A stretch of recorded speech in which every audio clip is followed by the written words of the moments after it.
नमस्कार प्यारे विद्यार्थियों, मैं कपिल आपका स्वागत करता हूं आपके अपने YouTube channel KR learning point में। प्यारे विद्यार्थियों, हम जैसा कि आपके चैप्टर नंबर 2 को कंटिन्यू स्टडी कर रहे थे, जो है आपका अम्ल, क्षार एवं लवण। ठीक है, लास्ट वीडियो में हमने इस चैप्टर के जो लास्ट टॉपिक देखा था वो देखा था अम्ल क्षार में क्या क्या समानताएं होती हैं। समानताएं हमने देखी। आज जो हम पढ़ने वाले हैं, हमारा जो टॉपिक है वो है अम्ल क्षार। जलीय विलयन में जब अम्ल क्षार को मिलाया जाता है तो क्या होता है। ठीक है, तो अपना जो टॉपिक है जलीय विलयन में अम्ल क्षार, क्या होता है जब जलीय विलयन में अम्ल क्षार को मिलाया जाता है।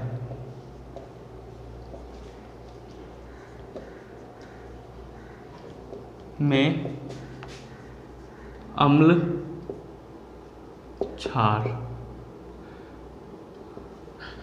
तो ये हमको पढ़ना है। इसमें देखना है कि जब अम्ल क्षार को जल में आयनित किया जाता है तो क्या होता है। तो समझना कि जब जल में अम्ल और क्षार को आयनित किया जाता है तो आपने हमारा जब चैप्टर स्टार्ट हुआ था उस समय हमने पढ़े थे अम्ल क्षार के बारे में, तो हमें पता है आसानी से कि जब अम्ल और क्षार को जल में आयनित किया जाता है तो ये H+ आयन, अम्ल H+ आयन और क्षार OH- आयनों में विभक्त हो जाते हैं या आयन मुक्त करते हैं। ठीक है, अब देखो हम यहाँ से पढ़ना शुरू करते हैं अम्लों के संदर्भ में कि जब अम्लों को जल में मिलाया जाता है या आयनित किया जाता है तो H+ आयन देते हैं।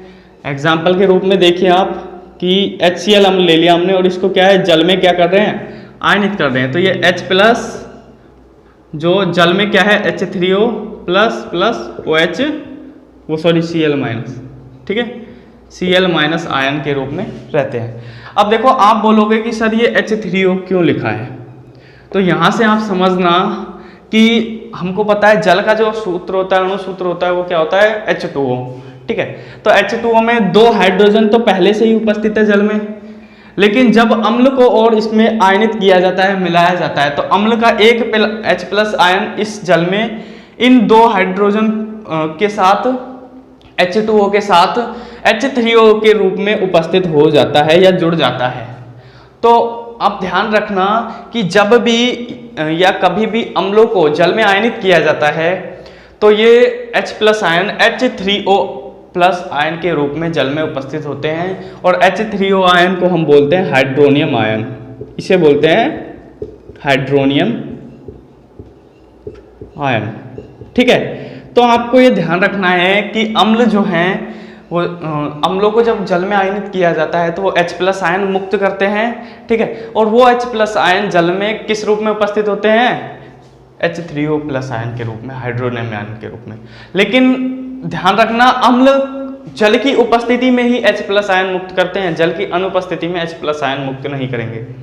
ठीक है, तो किसी भी आपसे क्वेश्चन पूछ लिया जाए कि बताइए या समझाइए कि जब अम्ल और क्षार को पूछ सकता है कि बताइए या समझाइए कि क्या अम्ल और क्षार जल की अनुपस्थिति में H+ और OH- आयन मुक्त कर सकते हैं, या समझाइए कि हम जल की अनुपस्थिति में किसी भी पदार्थ के रासायनिक गुण जैसे अम्लीयता व क्षारीयता के बारे में जान सकते हैं या नहीं। तो आपसे इस प्रकार क्वेश्चन पूछ सकता है। ठीक है, तो ध्यान रखना है अम्ल को जब भी जल में आयनित किया जाता है तो ये H+ आयन देते हैं और वो H+ आयन H3O+ आयनों के रूप में उपस्थित होते हैं। इसको आप ऐसे भी लिख सकते हो H+ H2O। तो यहाँ से ये H3O++, बाकी तो है ही नहीं H3O, इस रूप में भी हम लिख सकते हैं। क्षारों की बात करें, जब क्षारों को जल में आयनित किया जाता है तो OH- आयन देते हैं। तो हम क्षार का एग्जाम्पल लें तो हम आपका ले लें NaOH। इसको क्या है जल में आयनित करते हैं, किसमें, जल में। तो ये Na+ OH-। तो आपको समझ जाना है कि अम्ल जल में H+ आयन और क्षार जल में OH- आयन देते हैं या मुक्त करते हैं। क्लियर है। दूसरा ले लो, यहां से ले लेते हैं हम KOH। तो यहां से K+ OH-। इस प्रकार हम एग्जाम्पल सहित इसको समझा सकते हैं पूरे को कि क्या होता है जब अम्ल और क्षार को जलीय विलयन में आयनित किया जाता है। तो एक बार हम इसको थ्योरी में लिख लेते हैं।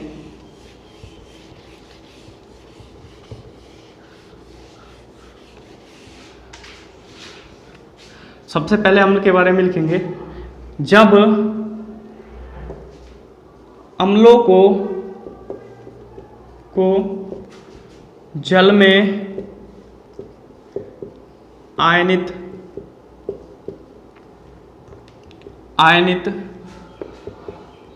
किया जाता है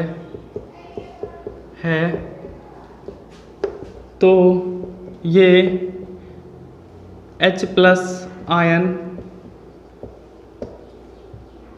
मुक्त करते हैं। ये H+ आयन जल में H3O+ हाइड्रोनियम, H3O+ जिसे बोलते हैं हाइड्रोनियम आयन,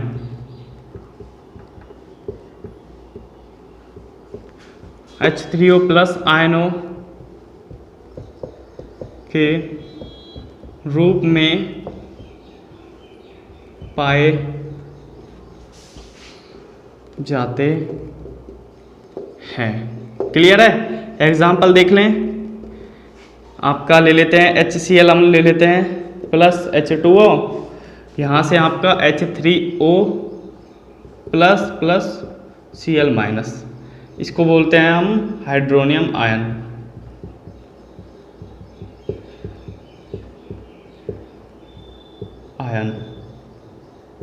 ठीक है, ये जल है।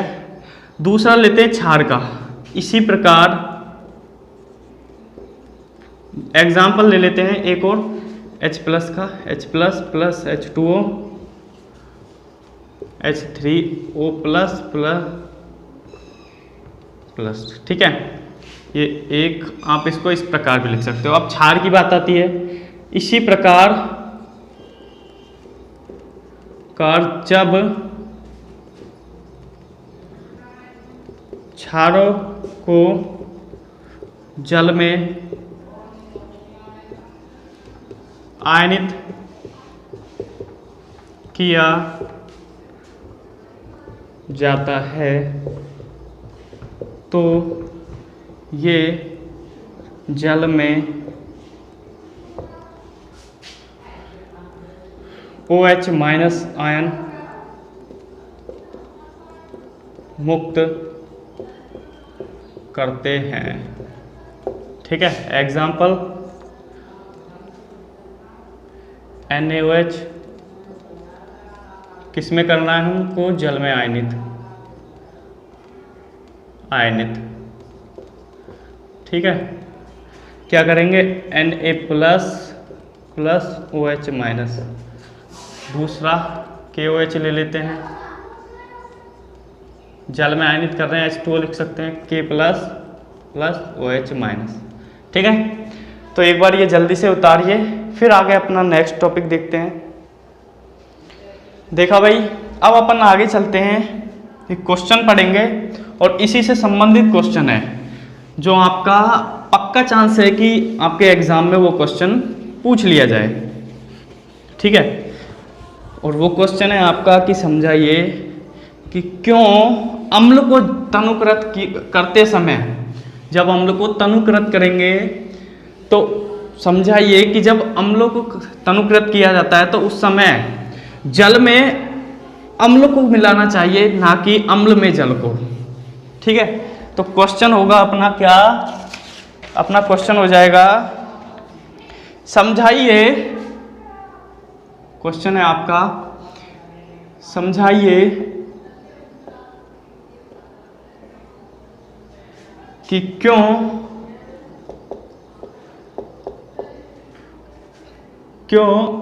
अम्ल या क्षार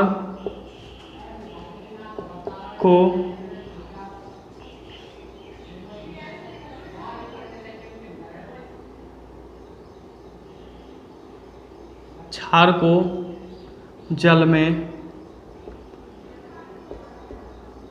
मिलाना चाहिए।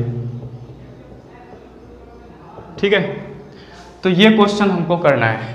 तो अब आप ये समझिए कि हमसे क्वेश्चन इस प्रकार पूछा गया है कि आप अम्ल ले लीजिए कोई सा भी, ठीक है, दो पात्र लीजिए, ये हमने क्या है दो पात्र लिए, एक में है अम्ल, क्या है अम्ल, इसमें कोई सा भी अम्ल ले लो, HCl H2SO4 कोई सा भी, हम मान लेते हैं HCl हमने अम्ल ले लिया, एक पात्र ले लिया जल का, किसका, इसमें क्या है जल है।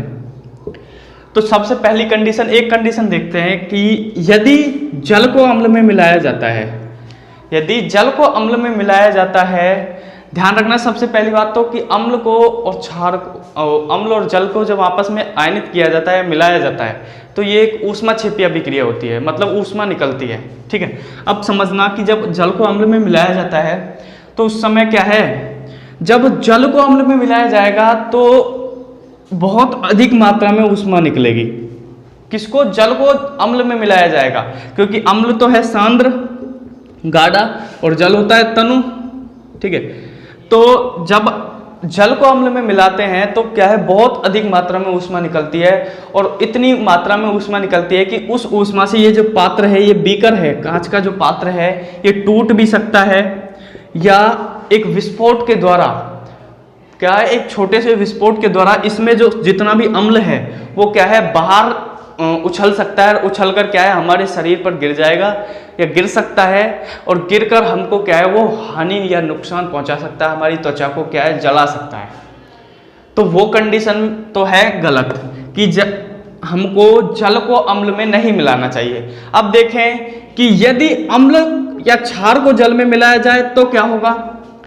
तो अब देखते हैं कि यदि अम्ल को क्या, अम्ल को जल में मिलाया जाए तो वो स्थिति सही है, लेकिन सही तो है, लेकिन उसका भी एक प्रॉपर विधि होती है, क्रिया विधि होती है, ठीक है। तो हमको अम्ल को या क्षार को जल में मिलाते हैं जब, तो इनको धीरे धीरे अम्ल या क्षार को जल में मिलाना चाहिए, और धीरे धीरे मिलाते वक्त क्या है, इसको जो जल का विलयन है जिसमें इस अम्ल को मिला रहे हैं उसको क्या है धीरे धीरे हिलाना चाहिए, ठीक है। और जिससे क्या है धीरे धीरे मिलाएंगे तो कम मात्रा में ऊष्मा निकलेगी और वो ऊष्मा बाहर मुक्त होती चली जाएगी, ठीक है। तो उस स्थिति में मतलब कि जब अम्ल को जल में मिलाया जाता है तो ये स्थिति में क्या है, जितनी भी ऊष्मा निकलेगी वो क्या है धीरे धीरे वायुमंडल में मुक्त हो जाएगी, विलीन हो जाएगी। तो इस स्थिति में क्या है कोई नुकसान नहीं होगा। तो आपको इसमें क्वेश्चन का आंसर जो है ये बताना है कि हमको अम्ल को जल में मिलाना चाहिए, ना कि जल को अम्ल में मिलाना चाहिए, ठीक है। तो हम लिखते हैं इसको,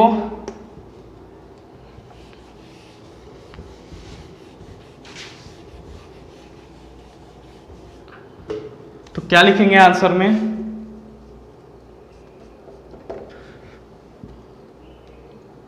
जब अम्ल या क्षार को या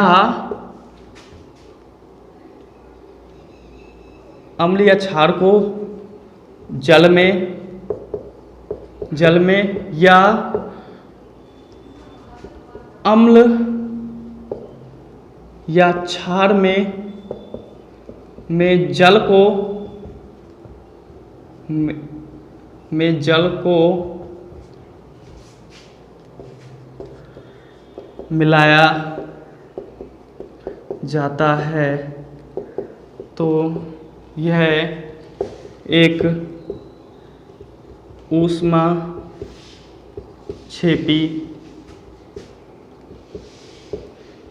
अभिक्रिया होती है, ठीक है। तो अब लिखना शुरू करते हैं। स्टार्टिंग में ये क्या है, एक ऊष्माक्षेपी अभिक्रिया होती है, मतलब ऊष्मा का उत्सर्जन होता है, ठीक है। पहली कंडीशन में लिखते हैं, यदि अम्ल व क्षार में, अम्ल या क्षार में जल को मिलाया जाता है तो उस समय बहुत अधिक मात्रा में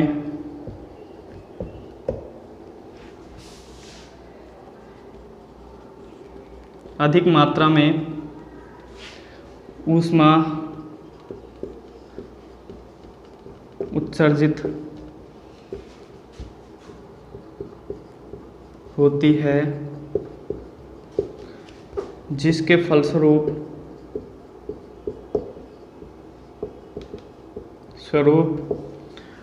पात्र में, कांच के पात्र में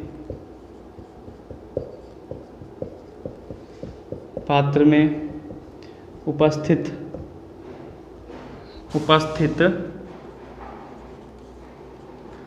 अम्ल उछल कर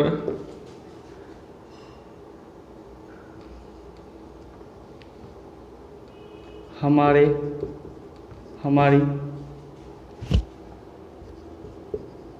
त्वचा को जला सकता है।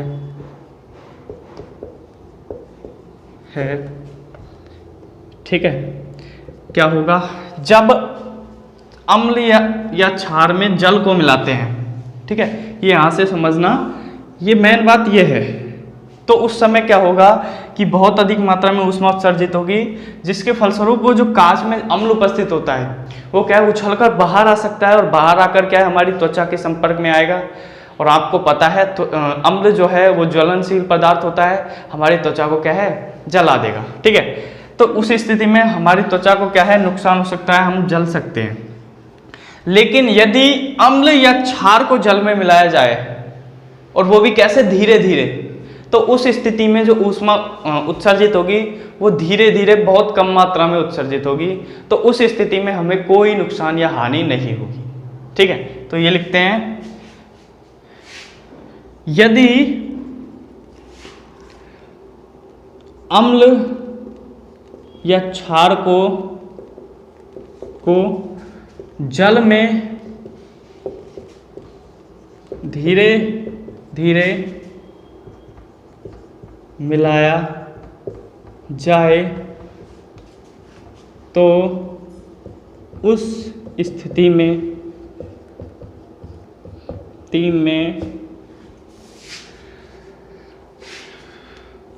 बहुत कम मात्रा में ऊष्मा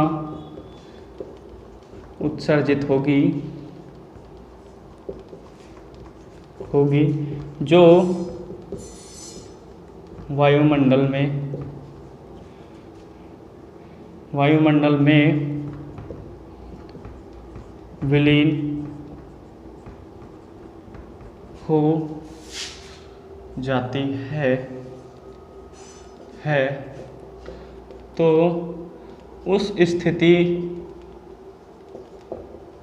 तो इस स्थिति में हमें कोई हानि नहीं होती है। ठीक है, तो अतः क्या आ जाएगा लास्ट में कि जब अम्ल या क्षार को तनुकृत किया जाता है तो हमें अम्ल क्षार में जल को मिलाना चाहिए। क्या कि अम्ल क्षार में किसको मिलाना चाहिए, जल में अम्ल क्षार को मिलाना चाहिए। किसको, कि हमें जल में अम्ल क्षार को धीरे धीरे मात्रा में मिलाना चाहिए, जिससे क्या है, जो ऊष्मा उत्सर्जित होगी वो बाहर मुक्त हो जाएगी। और उसके फलस्वरूप क्या है, ना तो देखो अम्ल कब बाहर आएगा, जब ऊष्मा अधिक मात्रा में उत्सर्जित होगी। लेकिन जब ऊष्मा की मात्रा कम होगी, धीरे धीरे उत्सर्जित होगी, तो कोई दिक्कत नहीं होगी। ठीक है, तो ये जो कंडीशन है, या हमको जो कंडीशन फॉलो करनी चाहिए वो क्या है कि हमें जल में अम्ल या क्षार को मिलाना चाहिए, ना कि अम्ल क्षार में जल को। ठीक है, तो ये हमने क्वेश्चन देखा, ये आपका पूछा जा सकता है 2 नंबर में क्वेश्चन, कि समझाइए कि क्यों अम्ल क्षार को जल में मिलाना चाहिए, ना कि अम्ल क्षार में जल को। ठीक है दोस्तों, एक बार देखिए जल्दी से। देखा दोस्तों, तो दोस्तों आज की वीडियो में हम इतना ही पढ़ेंगे। नेक्स्ट क्लास में हम पढ़ेंगे आपके पीएच स्केल के बारे में, और अम्ल क्षार की प्रबलता के बारे में। ठीक है दोस्तों। और दोस्तों यदि वीडियो अच्छी लगी हो तो दोस्तों अपने साथियों को, अपने दोस्तों को, अपने क्लासमेट्स को शेयर कीजिए, जिससे क्या है वो भी इन नोट्स का फ़ायदा ले सके, लाभ उठा सके। ठीक है दोस्तों, धन्यवाद दोस्तों।